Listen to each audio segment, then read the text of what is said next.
Dear Cy-Kill, I've noticed that Cop-Tur is, to put it diplomatically, a bit thick. Why do you keep him around? It's true that Cop-Tur is not the most luminous of bulbs, but he is powerful, and he is loyal. Also, there is something of the savant about him.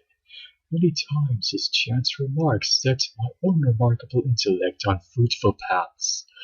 Following a brief battle with Leader One's command center, my thruster was forced to dock for repairs at an alien space station. It was quite the hub, with dozens of different species commingling and bartering with each other. Fortunately for me, I had a cargo hold full of stolen photonic crystals, so we had plenty to barter with. Crusher and I departed to get the necessary supplies to fix our vessel, leaving Cop-Tur to guard the ship. Much to our chagrin, when we returned, Cop-Tur had traded several crystals for a small, cuddly creature with large eyes and a diamond beak that he was currently stroking proudly. I, being an unusually cosmopolitan GoBot, immediately recognized it as a Roto-Imp, one of the greatest pests known to spacefarers. At first I chastised him, prompting his usual "sorry," but then I realized what a bold opportunity the creature represented. A few days later, Leader One's command center was patrolling the space between Gobatron and Earth. Nick, AJ, and Matt were along. A beeping indicated something had happened, and Scooter was quick to check the controls. There was an unknown vessel adrift, and it was putting out an automated distress signal. Life support was failing, and the Guardians hadn't much time.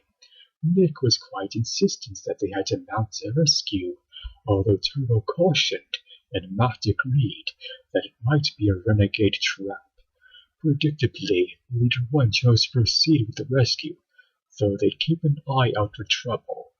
The ship, which had clearly taken several weapons hits and was smoking badly, failed to respond to any hails, prompting Leader One to take a very nervous Scooter to investigate. The humans were left behind, for their safety, and Turbo was to be their backup in case of trouble. On board the ship, the atmosphere was eerie. Sparking wires and dripping pipes were everywhere, and there was blast damage throughout the ship. Clearly something had happened.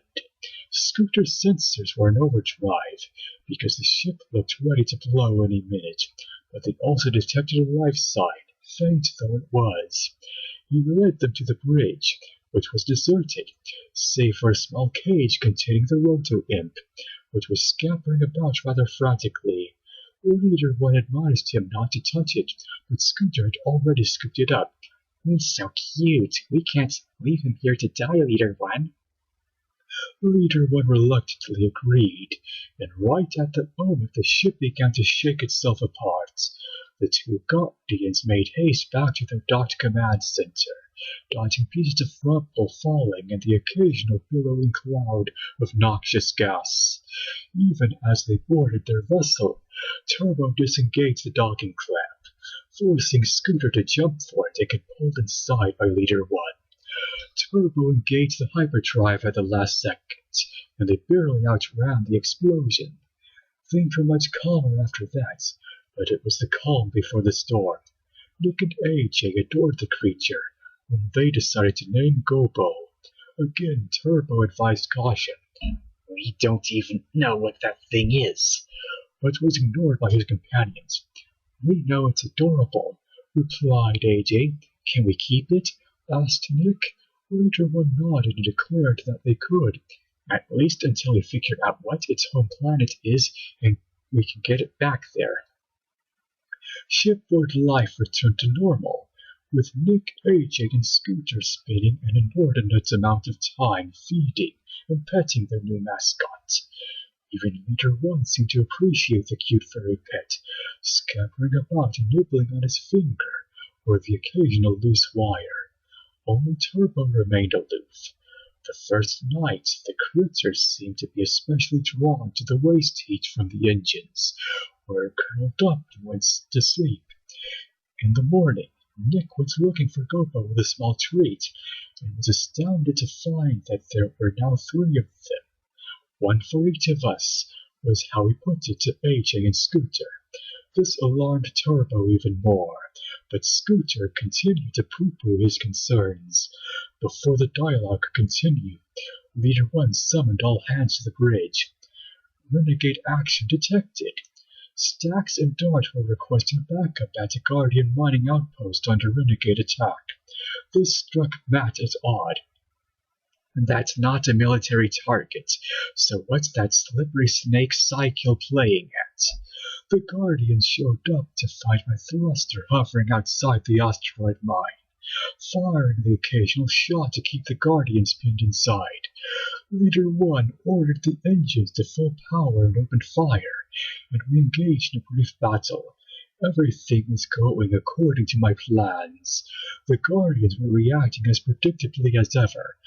After a few token hits, I withdrew to hyperspace, laughing maniacally to Crasher and Cop-Tur, for I was confident that I had seen the last of Leader 1.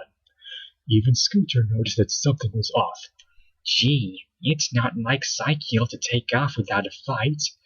Then the engines cut out. They arrived in the engine room to find the place overrun with the Roto-Imps. The original GoBo, recognizable thanks to his unique coloring, had grown to be almost 4 feet tall. No longer was he nibbling at wires. Now he was chopping at power conduits. The smaller Roto-Imps were working in tandem to disconnect power cables and start chopping down on them. Turbo was particularly perturbed. I told you guys something like this would happen. Leader 1 cut him off. Time for that later, Turbo. Now we got a ship to save. Scooter underscored the urgency. It's worse than you think, guys. That asteroid mine orbits a black hole. If we don't get the engines fixed soon, we'll all fall into it. The Guardians frantically tried to gather up all the pests, but it was hopeless. Worse for them. The time until they fell in the black hole and were crushed to atoms was fast approaching. AJ said that this would be easier if they didn't scamper all over the place, which gave Scooter an idea. The creatures liked heat, so why not give them some? They turned up the heat in the cargo hold to maximum, hoping to draw the creatures to one spot. It worked, and hundreds of the creatures scampered into the hold. They sealed the hold and activated magnetic containment, hoping to keep the creatures in. The Roto-Imps went crazy, hurtling themselves at the magnetized walls, but to no avail, and then they all coalesced around GoBo and formed a 25-foot-tall Roto-Imp with enormous fangs and claws, and it began tearing through the hold. Leader 1 and Turbo had no choice but to engage it in battle, but it hurtled them about effortlessly. Sadly, Turbo came through in the end and opened the hatch to space, blowing Mega GoBo into space. With the threat neutralized, Scooter was able to repair the engines in the nick of time, and the command center avoided spiraling into the black hole. Scooter, Nick, and AJ all apologized to Turbo for ignoring him and for calling him an old stick in the mud. He graciously accepted, on the condition that he get excused from repair duty, which everyone but Scooter seemed to find quite funny.